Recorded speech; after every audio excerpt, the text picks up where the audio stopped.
வணக்கம் தோழர்களே, நான் சுந்தரவள்ளி. தமிழ்நாட்டை சுத்து போட்டு நிக்கிது சங்கி கும்பல். ஒட்டுமொத்த வட இந்திய முதல்வர்களையும் ஆட்டத்துல இறக்கி இருக்கு பாஜக.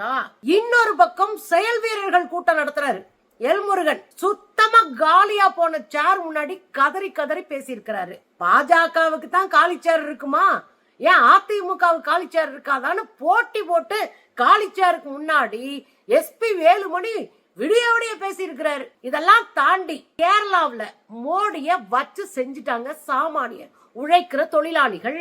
மோடி ரோடு ஷோ நடத்துறாரு, சிலிண்டர் என்னையா ஆச்சு அப்படின்னு சட்டையை பிடிச்சு உழுக்கிருக்காரு ஒரு தொழிலாளி. என்ன நடந்தது தோழர்களே? இந்த கும்பல்லாம் வெறும் தேர்தலுக்காக நம்மை சந்திக்கிற கும்பல். இந்தியாவுல எந்த பெரிய அவமானங்களை பொதுமக்கள் சந்தித்தாலும், பொருளாதார நெருக்கடியை சந்திச்சாலும் அதை கண்டுக்க மாட்டாங்க. தலித்துகளை துன்புறுத்துவாங்க, பழங்குடிகளை துன்புறுத்துவாங்க, சிறுபான்மை மக்களை துன்புறுத்துவாங்க, பெண்களை துன்புறுத்துவாங்க. அதெல்லாம் கேள்வி கூட கேட்க முடியாது வட இந்தியால. கேட்டா நாங்க பயங்கரமான ஆட்சி, பொருளாதாரத்துல உச்சத்துல வருகிற ஆட்சி என்று பொய்யை கட்டவிழ்த்து விடுவார்கள். இந்த கும்பல் இப்ப தென்னிந்தியாவை சூறையாட கிளம்பி இருக்கு. தென்னிந்தியாவை சூறையாட கிளம்பி இருக்கு. இந்த வார்த்தை நான் தெளிவாவே போடுறேன். ஏன்னா தேர்தலுக்காக எதையும் செய்யக்கூடிய கும்பல் தான் இந்த கும்பல். இப்ப ஒட்டுமொத்த வட இந்திய முதலமைச்சர்களை இறக்கி விட்டுருக்கு தமிழ்நாட்டுல. ஏற்கனவே மோடி அமித்ஷா டேரா போட்டுட்டு இருக்காங்க தமிழ்நாட்டுல. அப்புறம் பியூஷ் கோயல், அந்த அமைச்சர் நான் தான் பொறுப்பாளர்னு இங்கேயே குந்திட்டு கிடக்குறாரு. இதை தாண்டி வட இந்திய முதலமைச்சர்கள் களம் இறக்கப்பட்டு இருக்கிறார்கள். இதுலயும் இன்றைக்கு வேட்புமனு தாக்கல் பண்ணுகிற கடைசி நாள். இந்த நாள்ல எல்லாரும் நிறைய பேர் வேட்புமனு தாக்கல் பண்றாங்க. அதுல அக்கா வானதி சீனிவாசன் இருக்காங்க இல்லையா, அவங்க வேட்புமனுவை ராஜஸ்தான் முதலமைச்சர் பஜன்லால் சர்மா அவர் வந்து கூட போய் வேட்புமனு தாக்கல். ராஜஸ்தான் முதலமைச்சர் பஜன்லால் சர்மா நேரடியா வந்து இவங்க போய் வேட்புமனுவை தாக்கல் செய்யறாங்க. தாக்கல் செஞ்சுட்டு அவர் பேசுறார், தமிழ்நாடு சட்ட ஒழுங்கு கெட்டு போச்சு, தமிழ்நாடு நாசமா போச்சு, தமிழ்நாட்டுல பெண்களுக்கு பாதுகாப்பு இல்லை, தமிழ்நாடு எல்லா துறைகளிலும் வீழ்ச்சி அடைந்து விட்டது அப்படின்னு அவரு. இதுக்கெல்லாம் பதில் அப்புறம் சொல்றேன். இந்த பக்கம் பாத்தீங்கன்னா மதுரையில மகாராஷ்டிராவினுடைய முதலமைச்சர் தேவேந்திர பட்னாவிஸ் அவர் வந்து உட்கார்ந்து இருக்கிறார். மதுரையில ராமசீனிவாசன் சொல்லிட்டு ஒரு சங்கி இருக்கு. அது மேல இல்லாத குற்றச்சாட்டு இல்ல, பண குற்றச்சாட்டு, மோசடி குற்றச்சாட்டு, பாலியல் குற்றச்சாட்டுன்னு அத்தனை குற்றச்சாட்டுக்கு ஆளான ஒரு பீஸ் தான் இந்த ராமசீனிவாசன். அத்தனை குற்றச்சாட்டு இருக்கிற ஒரு கிரிமினல் அவர் வந்து இன்னைக்கு வேட்புமனு தாக்கல் பண்றாராம். அதுக்கு மகாராஷ்டிரா முதலமைச்சர் தேவேந்திர பட்னாவிஸ் வந்து நிப்பாராம். அவர் என்ன சொல்றாரு, தமிழ்நாடே மோசம், திமுக இருக்கிற அத்தனை பேர் கிரிமினல்ஸ், திமுக இருக்கிறவங்க எல்லாம் கிரிமினல்ஸ், அவங்க எல்லாம் கடுமையாக தமிழ்நாட்டை சுரண்டிட்டாங்க, பெண்களுக்கு குழந்தைகளுக்கு பாதுகாப்பு இல்லை அப்படின்னு அவர் தன் பங்குக்கு பேசியிருக்கிறார். முதல்ல இவனுங்களாம் யாரு அப்படின்னா, சொந்த மாநிலத்துல எதையுமே வளர்த்தெடுக்காத, ஒன்றத்துக்கு லாயக்கில்லாத ஒரு பீசுங்க தான் இந்த பீசுங்கெல்லாம். வட இந்திய மாநிலங்கள்ல பெண்களை கதற விடுற பீசுங்கள இதுங்களும் ஒண்ணு. வட இந்திய மாநிலங்களில் தலித்துகளை, சிறுபான்மை மக்களை கதற விடுறதும் அவங்களுடைய வாழ்வாதாரத்தை அழித்தொழிப்பதிலே முதலிடத்துல இருக்கிறது இவங்க தான் வந்து நின்னுட்டு நமக்கு டீச் பண்றாங்க. தமிழ்நாடு இந்தியாவில் நம்பர் 1 மாநிலம். இந்த தோத்து போன கும்பலு, ஃபெயிலா போன கும்பலு நமக்கு வந்து உட்கார்ந்துகிட்டு டீச் பண்றாரு. இங்க வந்து பயங்கரமா இருக்கிறவங்க கிரிமினல்ஸ்.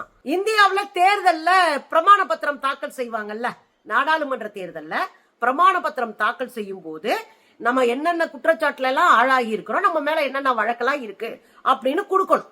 அதை ஆராய்ச்சி செய்து பார்க்கிற போது, இவங்க கொடுத்த தகவலை ஆராய்ச்சி செய்து பார்க்கிற போது, இந்தியாவிலே பெண்கள் மீது பாலியல் சுரண்டலை செய்து கேஸ் வாங்கின கும்பல் யாருன்னா பாஜக கும்பல்.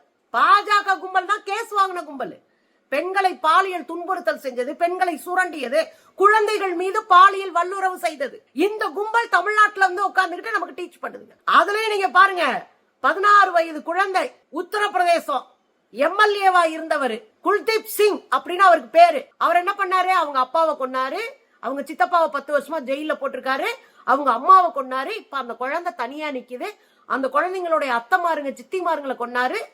கடைசியில உச்ச நீதிமன்றம் அந்த குழந்தைய காப்பாத்தி கையில வச்சிருக்கு. இப்ப அந்த பொண்ணுக்கு 22, 23 வயசு ஆயிப்போச்சு. 16 வயசுல ரேப் பண்ணப்பட்ட பொண்ணு. நீதி கேட்டதுக்காக மொத்த குடும்பமும் காலி. இவனுங்க தான் யோகியன்களா வந்து நிக்கிறாங்க. இங்க பக்கத்து மாநிலம் கர்நாடக மாநிலத்தினுடைய முன்னாள் முதலமைச்சர் எடியூரப்பா பொது மேடையில ஒரு சுயேட்சை எம்பி சுமலதா, அவங்க சினிமா நடிகையா இருந்தவங்க, அவங்க இடுப்புல கை போட்டு நிக்கிறான். அந்த அம்மா அடிச்சு மூஞ்சி உடைச்சிருவேன் ஓடுறா அப்படின்னு பத்தி விட்டாங்க. அவரே 16 வயசு குழந்தைய பாலியல் வல்லுறவு செய்து அதை தட்டி கேட்ட அவங்க அம்மாவை உடம்பு முடியல ஆஸ்பத்திரியில இருக்கும்போது செத்துட்டாங்கன்னு கொலை பண்ணிட்டு அவங்களுக்கு உதவுனவங்களை எல்லாம் கடத்திட்டு போய் மிரட்டி இப்போ வழக்கு வாங்கிட்டு ஜெயிலுக்கும் வீட்டுக்கும் நடந்துகிட்டு இருக்கு அந்த பெருசு. இவங்க எல்லாம் வந்து பேசுறாங்க. தமிழ்நாட்டுக்குள்ள இவனுங்க யாருன்ற கேள்வி இருக்குல்ல. தமிழ்நாட்டுக்குள்ள மதுரையில 15 வயசு குழந்தை MS ஷா என்கிற ஒரு பொருளாதார பிரிவினுடைய தலைவராக இருந்த சங்கி 15 வயசு குழந்தைய 2 வீலர் வாங்கி தரேன்னு பாலியல் வல்லுறவு செஞ்சிருக்காப்ல. கடைசியில அடிச்சு தூக்கி உள்ள உட்காந்து வச்சிருக்கிறோம். இது பக்கத்துல போனீங்கன்னா தென்காசி மாவட்டத்துல நீலகண்டன் ஒரு சங்கி. அவன் என்ன பண்றான், சொந்த நண்பனுடைய மகள் தாம் புள்ள மாதிரி 15 வயசு குழந்தை சொந்த நண்பனுடைய பிள்ளைய துப்பாக்கி முனையில பாலியல் வல்லுறவு செய்து அங்க ஆலங்குளம்ன்ற ஊர்ல கேஸே எடுத்துக்கல. கடைசியில் அந்த குழந்தையுடைய அப்பா மதுரை உயர்நீதிமன்ற கிளை இருக்கு இல்லையா, சென்னை உயர்நீதிமன்றத்தின் மதுரை கிளை, அங்க கேஸ போட்டு அதுக்கப்புறம் குற்ற செயல் பதிவு செய்யப்படுது. அப்படியே இந்த பக்கம் வந்தீங்கன்னா திருவண்ணாமலையில நான் வந்து உங்களுக்கு கராத்தை சொல்லித்தரேன்னு சொல்லி சின்ன குழந்தைங்களுக்கு கராத்தை சொல்லித்தர ஒரு பையன் எழில் இசைன்னு பேர். அந்த பையன் எழில் இசைன்ற அந்த பையன் அந்த பொண்ணை ரேப் பண்ணி அந்த பொண்ணு கற்பம் அடைகிறாங்க. இப்ப போக்சோ சட்டத்துல அவ உள்ள இருக்கான். இந்த கும்பல்லாம் நீதியை பத்தி பெண் விடுதலையை பத்தி பெண்கள் பாதுகாப்பு குறித்து பேசலாமா? இவ்வளவு நடக்கும்போது வாய மூடிட்டு இருந்த இந்த சங்கி கும்பல் இன்னைக்கு வாயை திறந்து வந்து தமிழ்நாட்டுல பாதுகாப்பு இல்லைன்னு சொன்னா மக்கள் உஷாரா அவங்களை அடிச்சு அனுப்புங்க. காரணம் தமிழ்நாட்டை சீர்குலைக்கிறதுக்கு முதல் இடத்துல இருக்குது இந்த கும்பல் தான். இந்த கும்பல் வந்து உட்கார்ந்துட்டு நமக்கு பாடம் நடத்திட்டு இருக்கு. அதுல தேவேந்திர பட்னாவிஸ் சொல்றாரு, திமுக காரங்க கிரிமினல்ஸ்னு. நீங்க யாரு கிரிமினல்ஸ் பட்டியல் போட்டா முதல் இடத்துல நீங்க தான். ஊழலா முதல் இடத்துல நீங்க தான். PM கேர் ஊழல், பங்கஜ் முண்டே முட்டாய் ஊழல், அப்புறம் தங்க நாற்கர சாலை ஊழல், கார்கில் ஊழல், PM கேர் ஊழல், வியாபம் ஊழல், 57 பேர் மர்மமான முறையில செத்த ஊழல், வியாபம் ஊழல், ரஃபேல் விமான ஊழல், எத்தனை ஊழல் பெருச்சாளிகள் இந்த பாஜகவினர். இதெல்லாம் இருக்கட்டுங்க. போன வருஷம் நடந்த சட்டமன்ற தேர்தல் மகாராஷ்டிராவில் 2500 ரூபாய் பெண்களுக்கெல்லாம் கொடுக்கறோம் ஏமாத்தி கொடுத்துட்டு 6 மாசத்துல அந்த திட்டத்தை வேண்டான்னு ஒத்தி வச்சது இந்த கும்பல். இவங்கெல்லாம் நமக்கு வந்து உட்கார்ந்து அட்வைஸ் பண்ணிட்டு இருக்கு. இதுல பரவாயில்லங்க, பியூஷ் கோயல் நம்ம அக்கா தமிழிசை சவுந்தரராஜனுக்காக போய் வேட்புமனு தாக்கல் செய்யும் போது கூட நிக்கிறார். அவர் உட்கார்ந்து பேசுறாரு, பாருங்க உங்களை எல்லாம் யாருன்னு தமிழ்நாட்டுக்கு நல்லா தெரியும். நீங்க ஊழல்வாதிகள், இந்துக்களுக்கு எதிரானவர்கள், மனித குலத்திற்கு எதிரானவர்கள், இங்க இருக்கிற சிறுபான்மை மக்கள், பெண்கள், குழந்தைகளுக்கு எதிரானவர்கள், அறத்திற்கு எதிரானவர்கள் என்று மக்களுக்கு தெரியும். அதனால பியூஷ் கோயல் மாதிரியான ஆட்கள், அப்புறம் நம்ம அமித்ஷா மோடி போன்ற ஆட்கள்லாம் இங்க வந்து உளறுவதை நிறுத்தி கொள்ளுங்கள். இதெல்லாம் ஒரு பக்கம் இருக்கட்டுங்க. இந்த காலிச்சேரை பார்த்து கதறவங்க எத்தனை பேர் வந்து உட்கார்ந்து இருப்பாங்க? 4 சீட்டு நீங்க ஜெயிக்கிறீங்கன்னா அது அதிமுகவினுடைய முதுகலை ஏறி ஒட்டுண்ணி மாதிரி உட்கார்ந்து ரத்தத்தை உறிஞ்சு 4 சீட்டு போனது. எலெக்ஷன்ல 2021 ஜெயிச்சிங்க. இன்னைக்கு 27 தொகுதி வாங்கியிருக்காங்க. ஒண்ணு நல்லா ஞாபகம் வைக்கணும், எடப்பாடி வாய்க்கு வந்ததெல்லாம் உளறிக்கிட்டு கண்ணா பின்னான்னு பேசிட்டு இருக்காரு அண்ணன் எடப்பாடி. தெளிவா சொல்றேன், உங்களை காவு கொடுத்து உங்க கட்சியை அழித்தொழித்து விட்டு உங்க இடத்துக்கு வரணும்ன்றதான் பாஜகவுடைய பிளானு. அதுக்கப்புறம் தான் அவங்க பிளான் டிஎம்கே மேல. முதல்ல அவங்க அழிச்சு ஒழிக்க நினைச்சிருக்கிறதே உங்களை தான். இது கூட தெரியாம 27 சீட்டு கொடுத்திருக்காங்க இவங்களுக்கு. அவினாசி சட்டமன்ற தொகுதி, அங்கதான் நம்ம அண்ணன் எல்முருகன் நிக்கிறாரு. அவினாசி சட்டமன்ற தொகுதியில எல்முருகன் வேட்பாளர் நிக்கிறாரு. அவரை அறிமுகப்படுத்துகிற கூட்டம் நடக்குது. அந்த கூட்டத்திலையும் காலிச்சாருங்க. நாங்க தமிழ்நாட்டை ஆண்டுருவோம், பீகாருக்கு அடுத்து தமிழ்நாடு தான், நீங்க கனவுல கூட தமிழ்நாட்டுக்குள்ள வர முடியாது, பீகாருக்கு அப்புறம் தமிழ்நாட்டை கைப்பற்றிடுவோம், தமிழ்நாட்டை கைப்பற்றி நாங்க என்ன பண்றோம் பாருங்க அப்படின்னு உருட்டினாங்களே இந்த கும்பல்லாம். கடைசியில பார்த்தா அவினாசியில செயல் வீரர்கள் கூட்டத்துல, வேட்பாளர் அறிமுக கூட்டத்துல சேர் புறம் காலியா கிடக்கு. உனக்கு ஓட்டு போடவே உள்ளூர் ஆளுகளே தயாரா இல்ல. அதான் இந்த வீடியோ.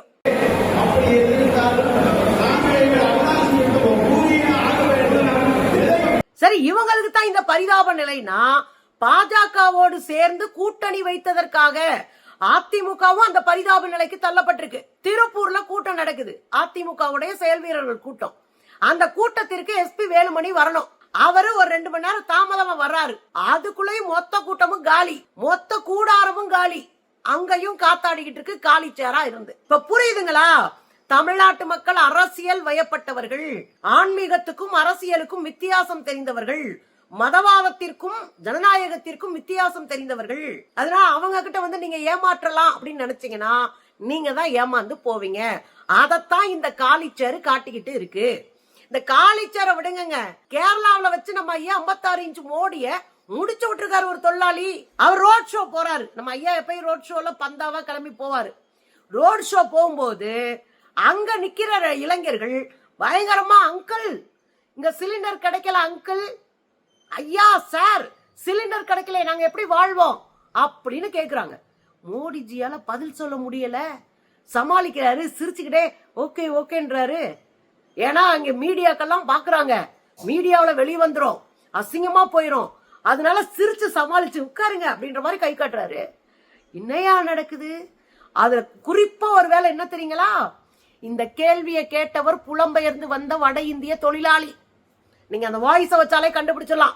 அவர் ஹிந்தியில கேக்குறாரு, சிலிண்டர் கிடைக்கலையே, இப்ப நாங்க சிலிண்டருக்கு என்ன பண்ணுவோம், மோடிஜி சொல்லுங்க, நாங்க எப்படி வாழ்வோம் அப்படின்னு கேக்குறது வட இந்திய தொழிலாளி. பாருங்க. गैस नहीं मिल रहा अंकल, गैस नहीं मिल रहा सर, गैस नहीं मिल रहा, गैस नहीं मिल रहा, क्या करेंगे हम लोग? இதுக்கு இடையில இன்னொரு விஷயம் என்ன அப்படின்னா, விஜய் பாஜகவை நம்ம பேசிடக்கூடாதுன்னு கவனமா இருக்கிறவர் விஜய். பாஜகவை அடிச்ச அரசியலற்றவர்களாக நம்ம மாத்திரக்கூடாதுன்னு தடுத்து நிறுத்துற உத்தியை கையாளுகிறவர் விஜய். பாஜகவுல பாதி பேருக்கு மேல விஜய் கட்சியில வந்து சேர்ந்துட்டானுங்க.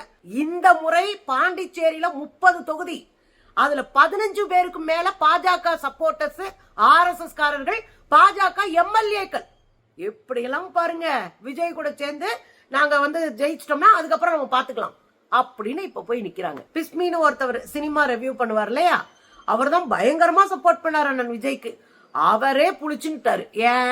ஏங்க பாதி பேருக்கு மேல பாஜகவை சேர்த்து வச்சிருக்கீங்க, ஏற்கனவே உங்களை பாஜகவுடைய பி டீம் சொல்றாங்க, இப்ப பாதி பேருக்கு மேல சேர்த்து வச்சு அவங்களுக்கு வாய்ப்பும் கொடுத்திருக்கீங்கன்னா மக்கள் எப்படி விஜயை நம்புவார்கள் என்று கேட்டிருக்காரு. பாருங்க. பாஜகவில் இருந்து வந்தவர்களுக்கு பெரிய அளவுல வாய்ப்பு கொடுத்திருக்காங்க. இதை வந்து நம்ம வன்மையாக கண்டிக்கணும். ஏற்கனவே உங்களுக்கு என்ன பேரு, பாஜகவுடைய பி டீம்னு உங்களை கழுவி ஊத்திக்கிட்டு இருக்காங்க. ஆமாங்க உண்மைதான் அப்படின்னு நீங்க சொல்ற மாதிரி பாஜகவில் இருக்கிறவனுக்கெல்லாம் கூப்பிட்டு நீங்க சீட்டு கொடுத்தா உங்க மேல எப்படி நம்பிக்கை வரும்? இப்ப உங்களுக்கு புரியுதா? இங்க ஒரு அரசியல் கணக்கு இருக்கு தோழர்களே. ஏற்கனவே SIR மூலமாக 1 கோடி வாக்குகளை திருடிச்சு. SIR மூலமா 1 கோடி வாக்கு திருடினதுனாலதான் தமிழ்நாட்டுல அடுத்த ஆட்சி அமைப்பு போது நாங்க தான் அப்படின்னு சொல்லிட்டு இருக்காங்க. இன்னொரு பக்கம் ஓட்ட பிரிக்கணும்ன்றதுக்காக விஜய ஸ்கெட்ச் போட்டு பக்காவா இறக்கி இருக்கிறாங்க. அதனாலதான் விஜய் அண்ணா பாஜக காரனை பூரா பட்டியல்ல சேர்த்து, தமிழ்நாடா இருந்தாலும் சரிதான், பாண்டிச்சேரியா இருந்தாலும் சரிதான், பாதி பேருக்கு மேல பாஜக காரன் இருக்கான். விஜய் அண்ணா பாஜகவை அப்படி பாதுகாத்து வளர்த்து விடுறாரு. நாளைக்கு என்ன வரணுமா, இப்படி ஓட்டு பிரிஞ்சுச்சுன்னா திமுக கூட்டணி பலவீனம் அடையுமா, அதன் மூலமாக இவங்க ஆட்சிக்கு வந்துருவாங்களாம். தொங்கு சட்டமன்றம் வரும். தொங்கு சட்டமன்றம் வந்தா நாங்க இங்க இருக்கிற மத்தவங்க எல்லாம் காசை கொடுத்து வாங்கி, ஏன்னா அப்படித்தானே ஜெயிப்பானுங்க பாஜக. ஜெயிச்சவங்க கிட்ட காசை கொடுத்து அவங்க பூரா வாங்கி அவங்கள வச்சுதானே ஆட்சி அமைப்பாங்க. அது மாதிரி இவங்க ஜெயிச்சவங்க எல்லாம் வச்சு ஆட்சி அமைப்பாங்களாம். அவ்வளவு மோசமா தமிழ்நாடு. அன்னைக்கே அம்பேத்கர் சொன்னாரு, தென்னிந்திய மக்கள் பகுத்தறிவுவாதிகள், வட இந்தியர்களை போல கண்ணை மூடிக்கிட்டு எதையும் நம்ப மாட்டார்கள் அப்படின்னு எழுதி வச்சாரு அம்பேத்கர். அந்த நம்பிக்கையை நம்ம காப்பாற்றணும். நம்ம பகுத்தறிவாளர்கள், 100 ஆண்டு கால போராட்ட வரலாறு கொண்டவர்கள் தமிழ்நாட்டில் இருக்கிறவங்க. சோ ஒத்தொத்த ஓட்டும் நமக்கு முக்கியம். ஒரு சிங்கிள் ஓட்டு முக்கியம். நம்மளை அசிங்கப்படுத்தி காலி பண்ணி நம்ம அரசியலை சூறையாட நினைக்கிற அதிகார வர்க்கத்திற்கு எதிராக ஒன்னா தரல வேண்டிய நேரம். ஒரு சிங்கிள் ஓட்ட கூட நான் இவனுக்கு போடுறேன், இந்த நடிகனுக்கு போடுறேன், அவனுக்கு போடுறேன்னு வீணாக்காம மொத்தமா போட வேண்டிய இந்த காலகட்டம். திமுக கூட்டணி மீண்டும் ஜெயிக்கிற போதுதான் தமிழ்நாட்டை பாதுகாக்க முடியும். ஏன்னா அடுத்த முறையெல்லாம் எலெக்ஷன் நடக்காது இல்ல. ஐயா மோடி அறிவிச்சிருவாரு, இனி நான் தான் சர்வாதிகாரி, நான் தான் எப்பயுமே பிரைம் மினிஸ்டர் சாகுற வரைக்கும் அப்படின்னு அறிவிப்பாரு. அதுக்கான வேலைகள் நடந்துட்டு இருக்கு. தமிழ்நாட்டையாவது குறைஞ்சபட்சம் பாதுகாப்போம் தோழர்களே.